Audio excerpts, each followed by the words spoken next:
Bienvenue dans un nouvel épisode de Juste Arrivé. Un client est venu pour des pneus.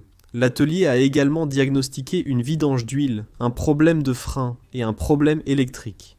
Finalement, le client a juste pris un étrier et est reparti.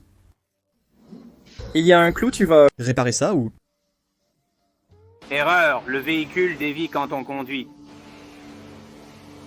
Plutôt bien, là. Ça a l'air plutôt bien, ça a l'air plutôt bien. Je suis sûr que ça va. Tu n'as pas besoin de ça, peu importe ce que c'est. Bien sûr. Ouais, on a l'air plutôt plat, tu sais. Le client affirme que la panne soudaine a causé une perte de contrôle, l'envoyant directement sur le trottoir. Il était maintenant à l'atelier et demande que tout soit couvert par la garantie. Le faux châssis avant a bougé et le faux châssis arrière était tordu. Ce véhicule est arrivé à l'atelier et il avait un bouton dans la cabine qui fait jaillir un jet d'eau.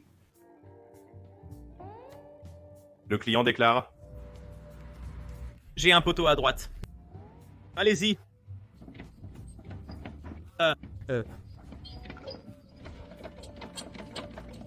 Je pense que t'as d'autres problèmes.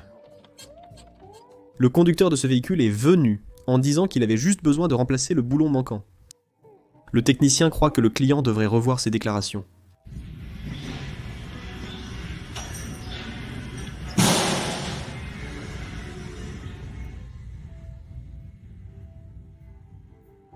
Le vendeur a tenté de démarrer la voiturette de golf avec des câbles, provoquant une explosion.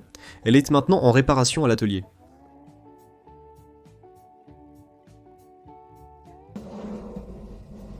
La date d'aujourd'hui est aussi le 13 mai 2025 à 1 mile de distance.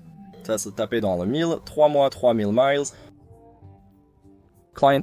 Quand la direction assistée est hors service.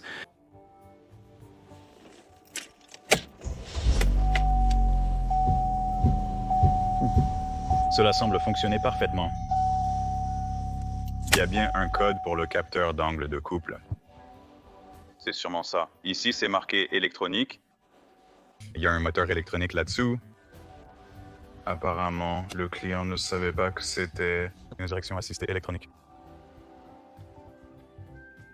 Ce Jeep Grand Cherokee de 2003 est arrivé avec un client qui voulait seulement remplacer un capteur O2 pour passer un test d'émission, malgré d'autres conditions dangereuses du véhicule, y compris un support moteur complètement défaillant qui fait reposer le moteur sur le berceau, et le support de rotule au-dessus du différentiel arrière qui est complètement séparé et ne sécurise plus le différentiel. Le différentiel est complètement séparé.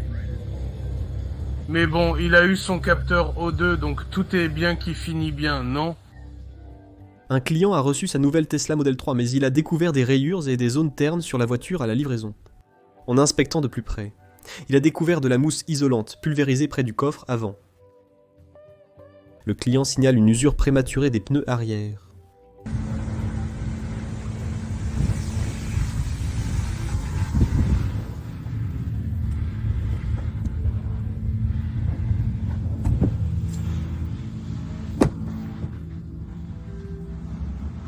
Mûrement.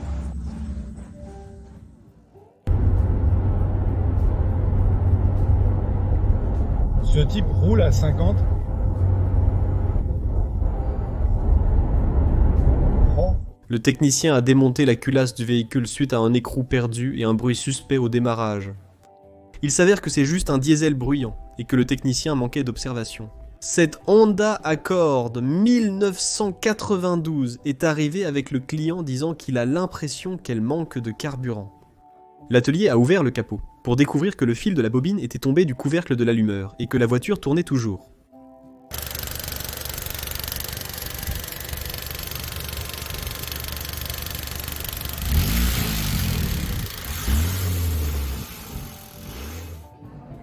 Quand le client vous dit qu'il va acheter son propre filtre à air, mais ne le fait jamais pendant au moins 10 ans. Oui, le client est venu. Le voyant ABS et le contrôle de traction sont allumés.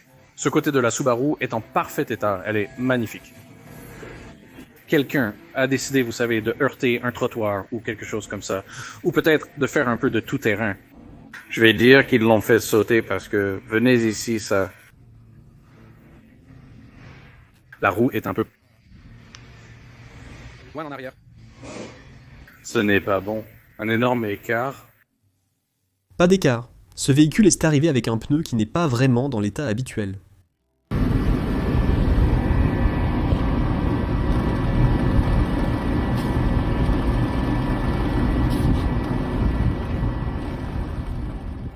Cette BMW M5 2008 est venue pour être remise en marche après 5 ans. Elle nécessitait une nouvelle batterie, bougie, 2 bobines, et avait plusieurs défauts de boîte séquentiale manual gearbox. Elle avait des défauts du système ABS, donc il lui fallait une nouvelle unité de contrôle Dynamic Stability Control, et des disques de frein à l'avant. La remise en état du véhicule a coûté près de 10 000 $.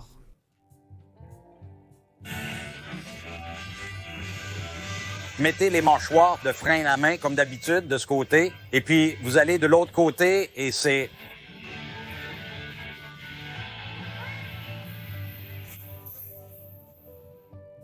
Cette Subaru accidentée a été remorquée. Et après quelques péripéties, un moteur de bateau s'est retrouvé à l'intérieur de l'habitacle. Ça a complètement détruit tout l'avant et arraché la tôle du toit du châssis. Heureusement, la conductrice s'en est sortie avec seulement un poignet cassé. C'est sûrement agréable quand le soleil brille sur ton pneu. Le client pense avoir besoin d'un parallélisme à cause d'un bruit bizarre.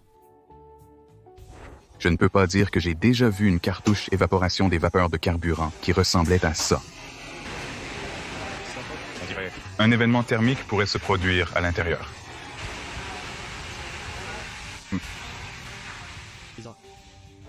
Cette tondeuse est là pour une révision complète.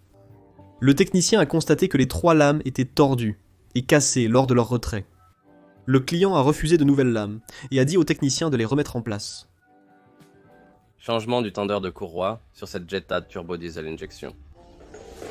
Voilà l'ancien tendeur. Il est juste là. Et ils ont émis le boulon à l'arrière, ce qui veut dire que vous retirez ce tuyau de suralimentation.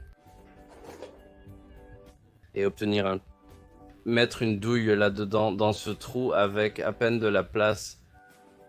Je veux dire pourquoi. Et il n'aurait pas pu simplement mettre un boulon par l'avant ? Je ne comprends pas. Le client déclare avoir vu un voyant moteur. Le technicien a constaté qu'ils avaient coupé le câblage du capteur après le catalyseur en découpant l'échappement et que le client ou quelqu'un d'autre s'était lâché sur la soudure.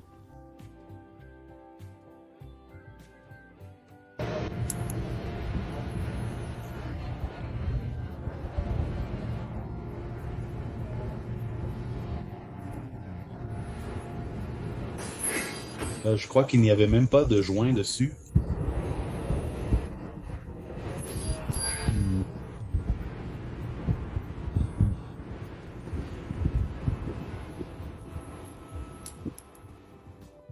Qu'il y a une batterie de qualité installée.